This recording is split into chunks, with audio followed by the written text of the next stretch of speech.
I want to start off by thanking again Bronco Nation for creating an elite atmosphere to be able to play in Albertson Stadium. Extremely grateful for the fan support, for the athletic department and the environment they're creating.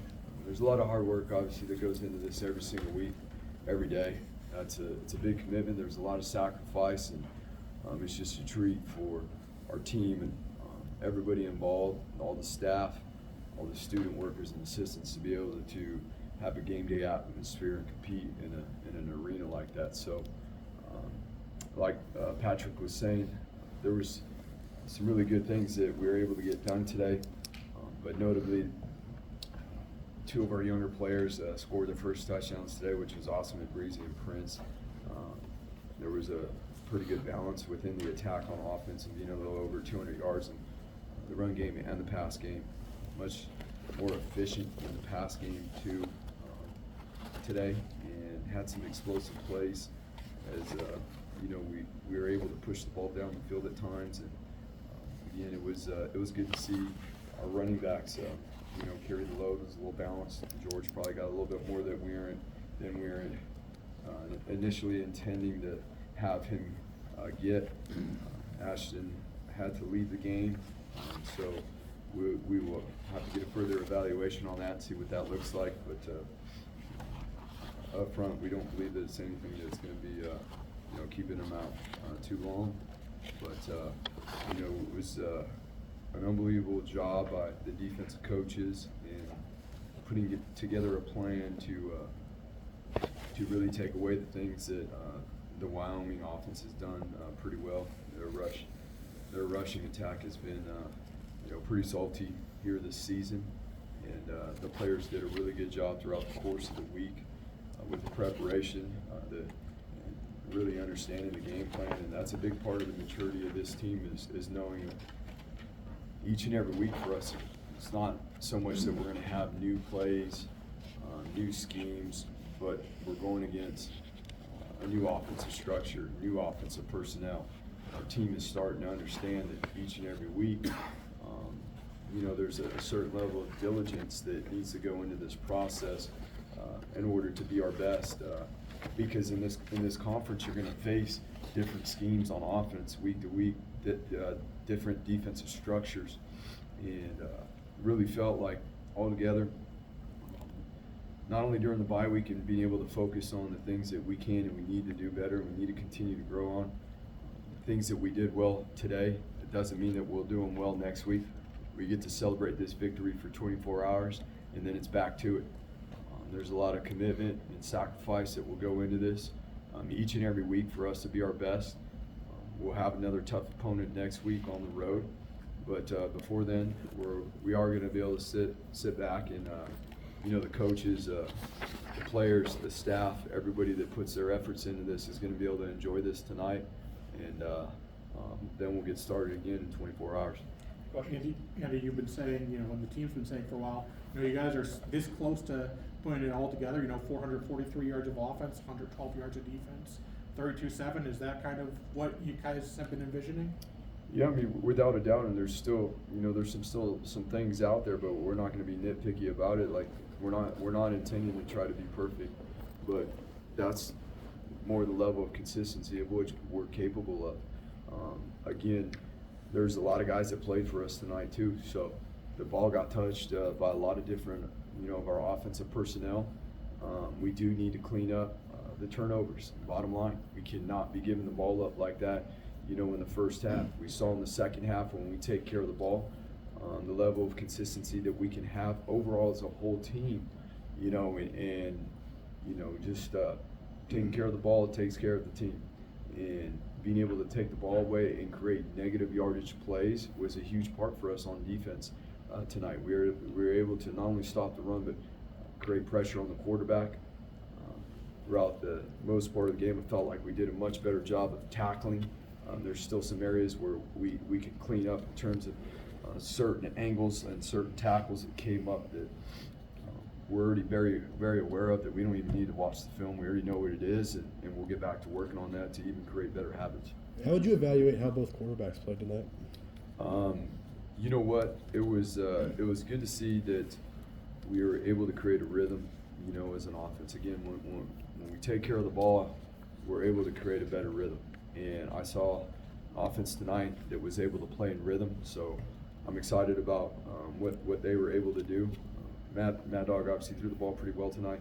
It was 12 of 15, and then, you know, TG had a couple explosive plays. He had a really nice pass to George there early on in the game, and then was able to convert, you know, a couple run plays. You know, we obviously got to take care of the ball better, though. We cannot be giving the other ball. We cannot be giving the other team the ball the way we did early in the game. You guys, you know, you get a stop to start the game. You get a big play to EMAC, and then you guys go for two. How much of a tone setter or statement do you feel like that opening sequence was for you guys tonight? Yeah, I mean, that's we're gonna spend the time to create things and practice things. We're gonna use bottom line, and it's awesome to see something that our coaches put together and the players are obviously really excited about. I don't think there was an option whether we were going to use that after the first touchdown or not, because the players, you know, we number one spent enough time on it, and the players would have been mad at us if we didn't do that on the first opportunity, which was pretty cool to see it come together the way it did. Third game in a row. Oh, go ahead. George Maloney was one of the last players to make his rounds and come off the field tonight. He obviously was kind of relishing the moment. You know, what do you think it means to him to be back on the field, you know, as a senior? Yeah, like, I mean, for not only for George to be out there, the type of player he is, and, you know, in terms of the impact, but the type of leader he is. It hasn't been easy, obviously, for him, but to see him do what he did tonight, I'm gonna be 100% honest with you guys. Like, he went on land running really until last week. So again, we had him on a pitch count, but with some of the things that unfolded in the game, he probably played a little bit more than we intended to. That's who George is, and he wouldn't have had it any other way. It's exciting to see him out there, not only for what he did tonight, but everything that George has done since he's been here. And to be honest with you, behind the scenes, like the impact that he's had while he's been injured. You know, working with the developmental group and the guys like that are, you know, starting to contribute. Guys like Breezy that, you know, the younger players. And so we could continue to find our balance in how we get the touches to these players. That's the cool part about it. You know, whether it's in the run game and or in the pass game. It seemed like he kind of was picking up steam as the game was going along, just because it was a kind of rust, you know, dusting off the cobwebs after being so long out, or. Yeah, I mean, he really hasn't. He hasn't done anything since first game until last week. I mean, I'm getting on the field and really playing.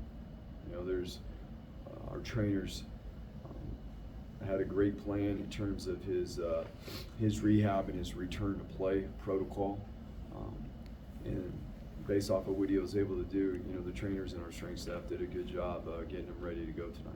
It seemed like Madsen played a few more snaps and tail in tonight. Was there something in the game flow that dictated that, or was there a certain look you were getting from the defense that dictated that? Well, one big piece of it was that, I mean, we were able to run the ball for 227 yards, but there was a lot of bodies in that box too, and so being able to you know, throw the ball in 12-15, Bush felt like there were some things that we were able to get done. You know, in the second half, we scored a fair amount of points and were pretty efficient, and able to put the ball away really in the majority of the fourth quarter there. You know, 3/4 of the fourth quarter, we were a 4-minute offense and taking care of the clock. In most. The fact that you guys, I mean, Wyoming passed for 85 yards. They rushed for 27. They were 1 of 11 on third down. How proud are you of your defense? And Yeah. how were they able to put together? I mean, that performance. Yeah, I mean, there's been a lot of like really hard conversations about what this needs to look like and what we need to do, and the players did it. And you know, it's been through the bye week. It was this week of practice. We asked them to do things differently. We asked them to increase their attention to detail in certain areas, and there's nothing more rewarding than to be able to go out there and play the way the defense did tonight after what they've done in the last couple weeks. And now, again, it's not going to happen next week again if we don't, you know, get back to work continue to improve. We don't put the attention to detail in terms of how we're preparing, how we're studying the game plan, how we come to the facility and hit the practice field with energy like each and every week. You know, it's got a life of its own. And so there's players, you know, we all know we got a little bit of a younger defense, but there's nothing more rewarding for guys to go all in, to do more, to do things the way they're being asked to do things, and then have obviously the type of success that they did tonight. Because those numbers, I mean, you know, I've obviously coached defense here at Boise State for a while, and those are probably some of the more impressive numbers we've ever had in a single game. I don't know if you can give us an example, Andy, but what did you ask the players to do a little bit differently this week, or what, you know, I guess what does it mean to just pay a little more attention to the details and things like that? Well, I mean, we've been talking a lot about you know, the competitive maturity it takes to be what we've been, that word that keeps coming up, consistent. You know, what does it look like at this level? It's not easy. It's not easy. You don't get done with this defense got done this afternoon by just showing up every day. That doesn't happen. We're talking about when we go into meetings and being dialed in meetings and knowing exactly what's going on from, you know, you get a particular call, well, the split of a wide receiver might be here on one play, but it's here on another, and you got to know and understand where the leverage is and whether you're on the ball or off the ball in your coverage. And there's a lot of detail that goes into playing defense here. And it's awesome to see that our guys are starting to pick that up, and they're starting to see that, you know, whether it's a guy in coverage or a guy in the front, and how we play a certain technique and how you're able to manipulate a front and leverage by playing a technique a certain way and going all in. Like, yeah, you can jump on YouTube and watch how someone else did it somewhere else, but, you know, it probably took 45 times for that one clip on YouTube to make it on YouTube, but there's a way of doing it consistently where you can get this type of results. And our guys are starting to do a really good job of being consistent with that. Our coaches are doing a really good job with creating the standard and showing them exactly what it should look like. One of the biggest parts too, I mean, again, this is tackle football. If there's, you know, whatever 30 run plays, and, you know, we do a good job fitting a run play, a particular run play, but we don't fit a ball carrier with the proper leverage and proper tackling fundamentals, and he falls forward for 3 yards on 30 run plays. Come on, y'all know what that number looks like. I mean, that's 90 extra yards right there, right?